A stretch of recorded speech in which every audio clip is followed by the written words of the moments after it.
Hey everyone, this is Pete, and welcome back to Atari ST A to Z, a series of short playthroughs of Atari ST games, some which I grew up with and some which are new to me. Today is one of the former. Today we're looking at Alcatraz, which was a 1992 release from Infogrames, and is also known as Hostages 2 in some territories, so I guess basically it's the sequel to Hostages, which I've also got on the shelf behind me, and we will probably take a look at some point. So, unlike Hostages, which was a strictly single-player affair, Alcatraz was designed to be playable by two people. So the entire game was set up in a split-screen layout, even if you were playing by yourself. And so that kind of sort of sent the message that it should really be experienced with two people. And a lot of reviews at the time reflected that. They said that the two-player mode was very good, but played by yourself, it maybe lacked a little something, was a little unoriginal or whatever. But looking back, it was actually quite an ambitious game that was trying to do quite a few interesting things. So I've been looking forward to revisiting it because I remember enjoying this game quite a lot back in the day. And it's one I've still got my original copy of as well. So here's the box. This is a nice big box Infogrames release. There's the back there with lots of nice screenshots and some scene setting stuff. So Alcatraz has already sheltered the biggest mafia gangsters, but not one as ruthless as the boss of the drug cartel, Miguel Tardiez, who took refuge with his men in the former prison. Your mission consists of capturing the dealers, burning all the stocks and destroying the secret laboratories. There, where all the others have failed, you must be successful. In case of problems, do not count on anybody to help you, except player 2. So it features 4 exceptional missions, simultaneous action for 1 or 2 players, 3 levels of difficulty, and instructions in English apparently. So let's pop this open and take a look. So inside the slipcase we've got a plain white case, a bit of barcode stuff going on down there. This apparently supports STE as well as Atari ST, and it requires a double-sided disk drive. So yeah, those of you with the earlier STs or older disk drives are a bit out of luck. And it comes on... Oh, apparently my disc for carrier command was in there as well. I was about to say it comes on 3 discs, but no, it actually comes on 2 discs. Because one of those discs was carrier command. Been looking for that. Anyway, here's the manual. A fairly low-key sort of black and white printed thing. Again, we've got some loading instructions and a bit of information about the game, and it gives you a bit of background about the people you're controlling as well. Bird and Fist are members of a crack commando something selected for the mission as direct contact specialist. Camouflaged in fireproof suits, they are armed with daggers and 2 time bombs and can pick up various sorts of weapons during the game. They arrive on the island at night by dinghy, and if all goes well, will leave the island by helicopter. It will not go well. So throughout the game you can pick up various weapons. So you start with the commando knife it mentioned at the beginning, and then you can get assault rifles, flamethrowers, time bombs, grenades, and there's a stealth element to this game as well. So if you make too much noise with your weapons, you'll attract more enemies, so it's quite interesting that way. So we have a bit of sort of scene setting stuff. We have a map of the Alcatraz island here, and then it goes on to how you manage your way through the different phases of the game. So there's 2 main phases to the game. You have an outside phase, which unfolds a little bit like the beginning of Hostages, where you're sort of sneaking around and defeating enemies and avoiding obstacles. And then, again, like Hostages, there is a first-person phase where you explore a building and you're trying to track down various targets. So whether they are people you're trying to kill, or stocks you're trying to burn, or evidence you're trying to find, and that sort of thing. So yeah, it's a pretty interesting game all round. That, like I say, I remember enjoying very much as a kid. I enjoyed it more than Hostages, because Hostages I always found it a little bit difficult to get my head round, but for whatever reason this was a little bit more approachable. So what else have we got in here? We've got a bit of copy protection, which is on this sort of not terribly easy to photocopy sheet. And this is a case of, please give me the code from row 4, column D, or whatever. And then you type that in, and then you can play the game. Unless you've got a pirate copy, which has been cracked anyway. And again, we've got a registration card. This is slightly different from the Infogrames ones we've seen in previous episodes, but it still thanks you for purchasing a program. You have just purchased an Infogrames program. Thank you. In order to profit by our special offers and to contribute to the improvement of our production, please fill in the following questionnaire. Yeah. And so Some interesting questions on here, actually. So as well as sort of providing your name and address to register it, you have to tell them what the program was you purchased, how you'd rate it on a scale of 1 to 20 for some reason, the name of the shop where you purchased it, and their address and postcode, how many games you own, how many Infogrames games do you own, what is your favourite game, what magazines you read, and how did you find out about the game. So yeah, some fairly detailed survey questions in there that I'm sure they could have got some interesting marketing data out of. But yeah, that is Alcatraz. So looking forward to trying this again for the first time in a very long while, really. So let's go play Alcatraz. Okay, here we are with Alcatraz and its cool animated intro. Very movie style.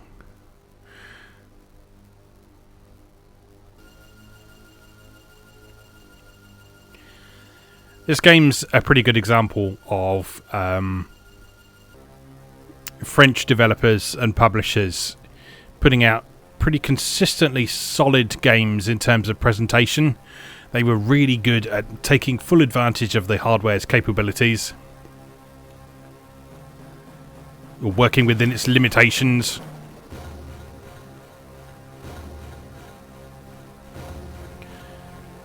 So here we've got some animated visuals going on, we've got digitized music. USA 1996, the island of Alcatraz is now the headquarters of an evil drugs ring, led by Miguel Tardiez. As a crack commando, your task is to penetrate the island and capture Tardiez. Firstly, you must inobtrusively reach the island by canoe.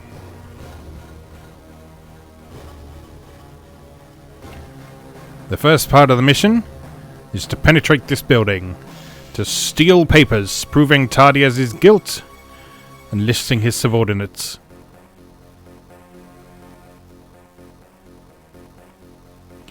In the industry building, both the drug and banknote stock is your next target. Find the two corresponding rooms and place a time bomb in each.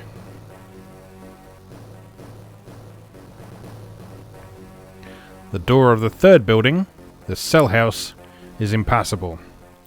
Use your hook to scale the walls and enter by the roof.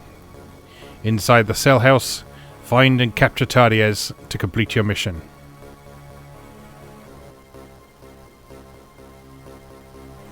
If you are not at the meeting point within 2 hours, the helicopter standing on the beach will leave you on the island. Good luck! So yeah, if I remember correctly, you have 2 hours of real time to complete this game.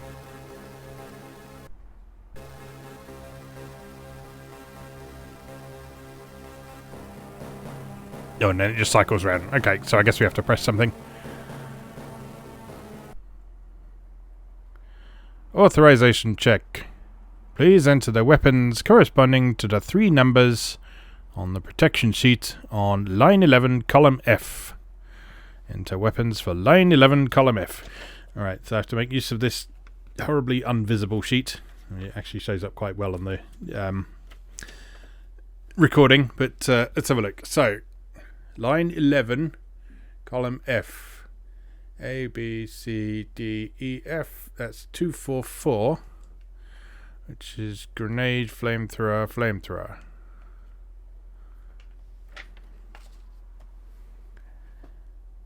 See, sometimes I do play with legitimate copies.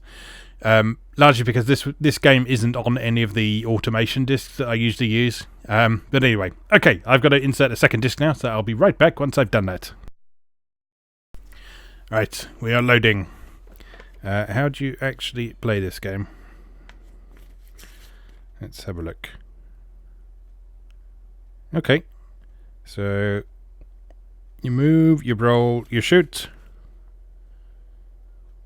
That's about it. Okay, I'm going to whack the difficulty down to easy because I remember this game being pretty difficult. And I'm by myself, so player 2 is off. Let's begin. So I mentioned in the intro that this is the sequel to Hostages. Or the Embassy Mission, I think it was known in some places. Or the NES version was, or something like that. I've always known it as Hostages, though. And you'll be able to see the connections back to that game almost immediately as we're playing this. when it loads. Yeah, as I say, we're dealing with an original copy here, so we've got original load times. None of that sort of compressed malarkey. Okay, so even though we're playing in single player, player 2 is still down there. He just hangs out there and gets on with it. So, oh, we can throw knives. And I've used one of my 9 knives already. Player 2 is just going to die. That's cool. That is a mine, I think, so we want to hop over that. Whoop. Whoops! Or hop right into it. That's good too. What's this? Grenades! Oh god, there's so many of them. Flying leap away! Ow. This is going poorly. Oh, he's got a flamethrower. Let's have that. Now to change weapons, I think you have to go and hide somewhere. Like this. And then press the fire button and then pop back out again. I think you can hide... Yeah, you can hide around corners and stuff as well. Should have probably remembered that a bit earlier. Now I've lost 2 of my 3 lives. But yeah, it's... Oh, hello.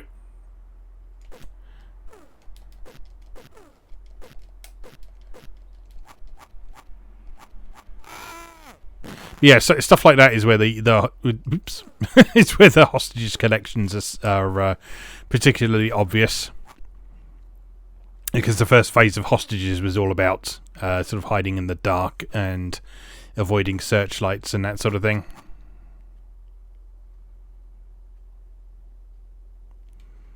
The player 2 is... Oh god!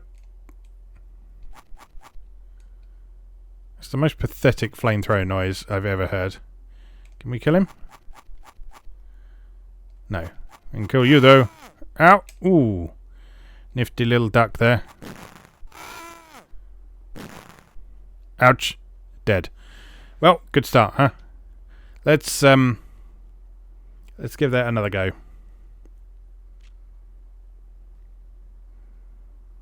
I think I get what we're doing now. I would like to get into the 3D sequence, because I remember the 3D sequences being cool. But yeah, that was easy difficulty, by the way. I did mention that I would turn it down because I remembered this game being quite difficult, and it seems I remembered correctly.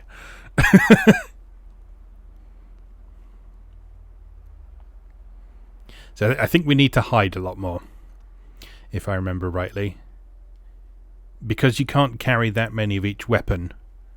You can only have sort of up to 9 shots of a particular weapon. You want to try and avoid combat as much as you can. And also, I think the more noise you make, the more enemies appear as well.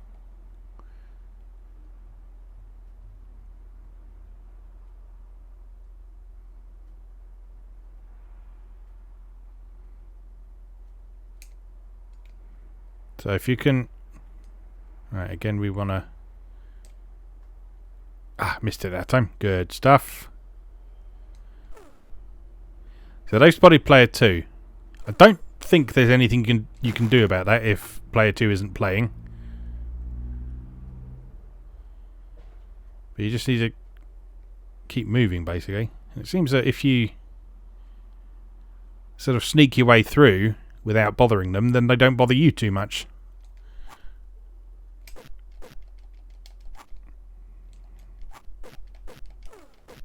Ow. Stop stabbing me. Die! Thank you. Right, I've got a gun now. That is good, but it's also noisy. Oh, too early. But yeah, you can see already that because we haven't made a ton of noise at this point, there's nowhere near as many enemies to deal with. Of course, now that I've fired off a noisy weapon, that's probably going to change very soon.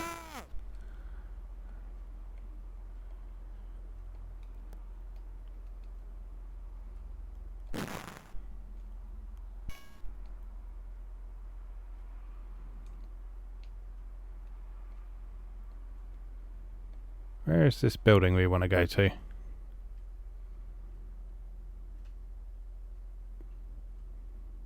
You can't see me. Ha ha.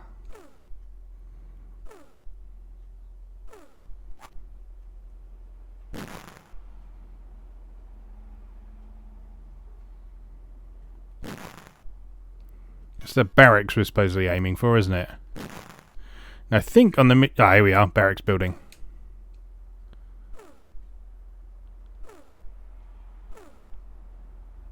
There we go. So now player 2 is dead. That's a fairly inelegant solution, isn't it? Just don't put player 2 there if he's turned off. Oh well. There may well be a way to do that. I haven't sort of specifically looked in the manual. So while we're loading, let's have a look at that.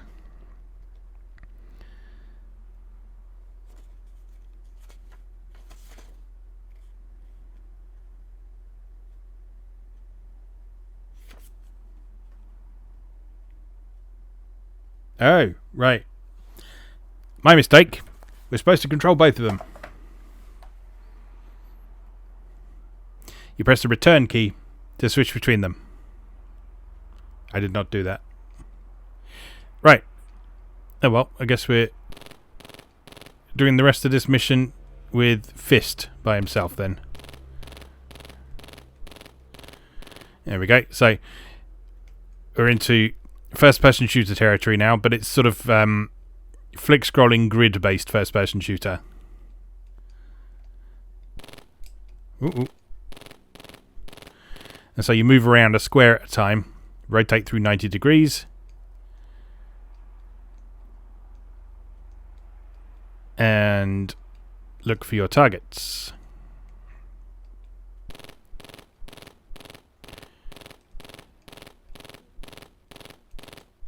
You have no ammunition limit. Firing, you see, hold down the fire button and you sort of aim it manually, like that.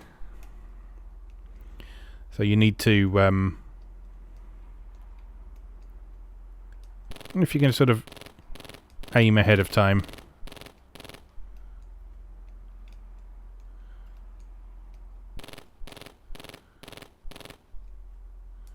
I think it's just a case of reacting quickly, actually.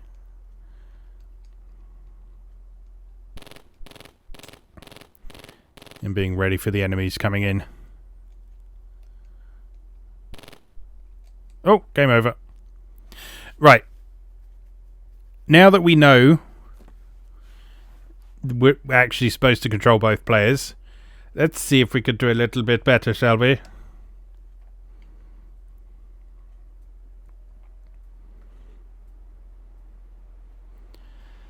So I think basically what you need to do is you need to sort of alternate between skipping back and forth between hiding places. So if we get player 1 into a suitable hiding place straight away, and then get player 2 along to the barracks building, that should hopefully put us in a better position. In theory. Alright. Player 1, do your thing. And hide. And player 2.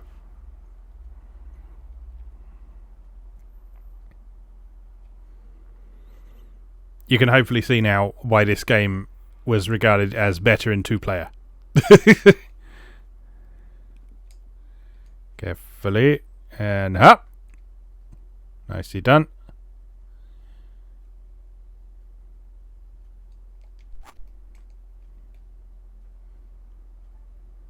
The guards aren't terribly bright, as you can see.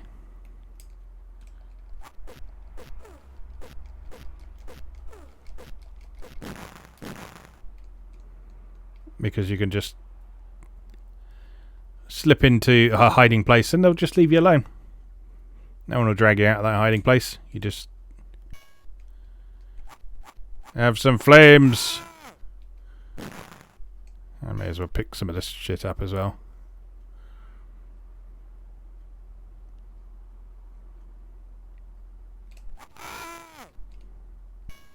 Thank you. Just replenish my ammunition nicely.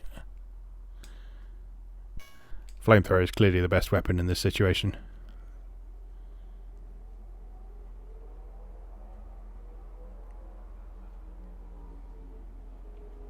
Yeah, I'm forget that every time, don't I? Yeah, I'm remembering why I enjoy this game now. Because it's nicely presented. It's got a really cool atmosphere to it. And it's just a little bit different from your usual run and gun.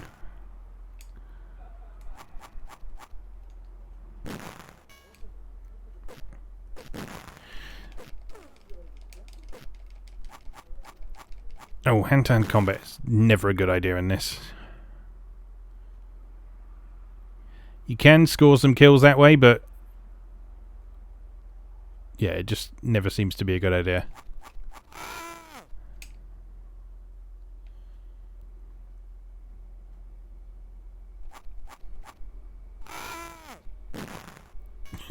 I like how they just continued flowing on. Right, player 2 is in the barracks. Player 1, do your thing. As soon as the coast is clear. Go on, start off. Hup.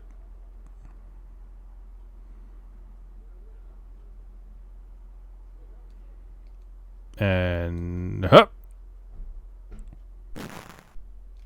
Ow. Let's just... See you later, boys.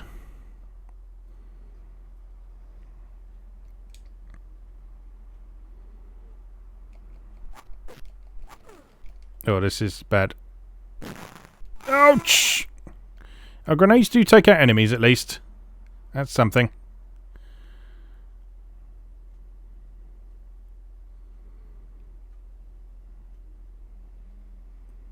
I thought for a horrible moment that so enemies would be immune to their own weapons.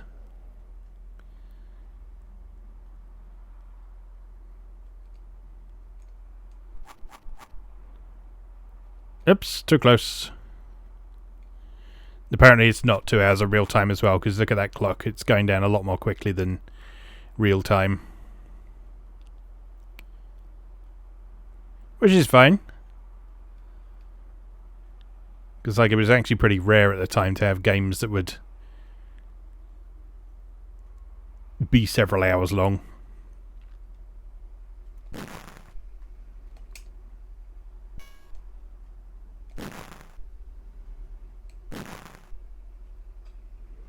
Nearly there. And safe. Right. Have a quick cuddle before you go into the building. And so, let's see if we can do a little bit better in the barracks this time.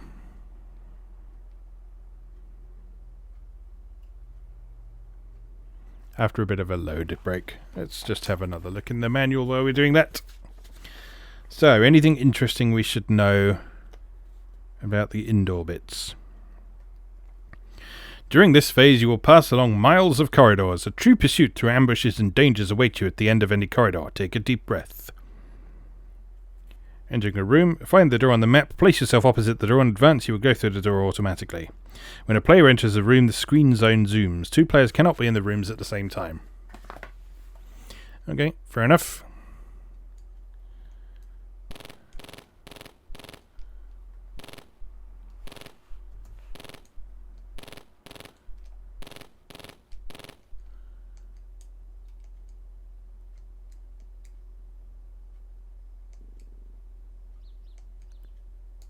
Oh, that's interesting. You seem to... Am I controlling them both? That's not helpful, is it?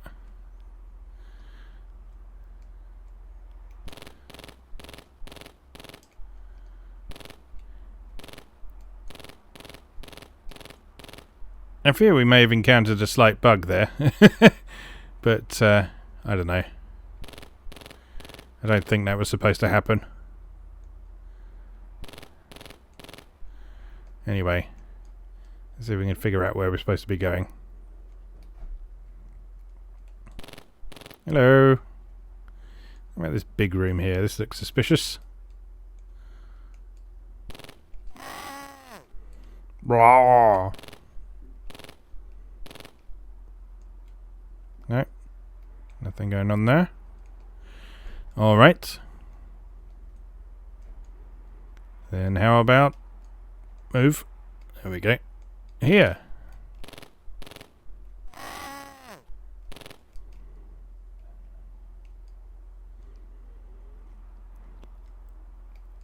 I wonder if it's fixed or random, the room you need to get into.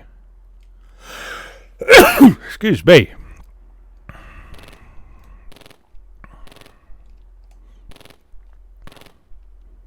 Oh. What's that? Oh, I found something.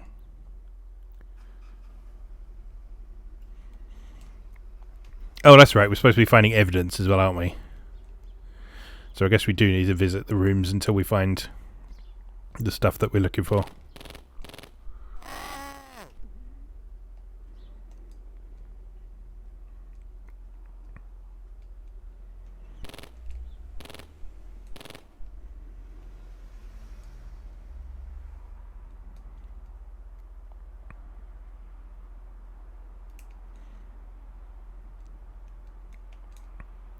I did always rather like this first person segment, just because the visuals are really nicely done. So although it's tile based, you got a real sense of sort of actually moving through these. Oh no, we're dead. You got a real sense of sort of moving through those buildings and seeing different bits of scenery and all that sort of thing. And it's not just repeating the same blocks over and over again. There's variations on the wall textures and the floor textures and the windows and so on. But anyway, I think we'll leave that there for today, because I'm not convinced I'll be able to get any further than that. And so there we go. That is Alcatraz by Infogrames. Still well worth a look, I think, because it's an interesting and ambitious game. But if you do have the opportunity to play it with someone else, play it with someone else, for the love of God. As always, thank you very much for watching, and I'll see you again next time. Thanks for watching. If you enjoyed this video, please help out the channel by leaving a like or a comment and subscribing. New episodes of Atari A to Z are on Tuesdays and Atari ST A to Z on Thursdays. Check out atariatoz.wordpress.com for a full archive. Do please also check out my other projects, moegamer.net, where I explore Japanese and Japanese-inspired games from yesterday and today, and videopackgames.wordpress.com, which aims to catalogue a small but well-formed library of the Philips G7000 Videopack computer, also known as the Magnavox Odyssey 2. You can also support my work on Patreon or buy me a coffee. You can find links to do both down in the video description. Thanks again, and I'll see you next time.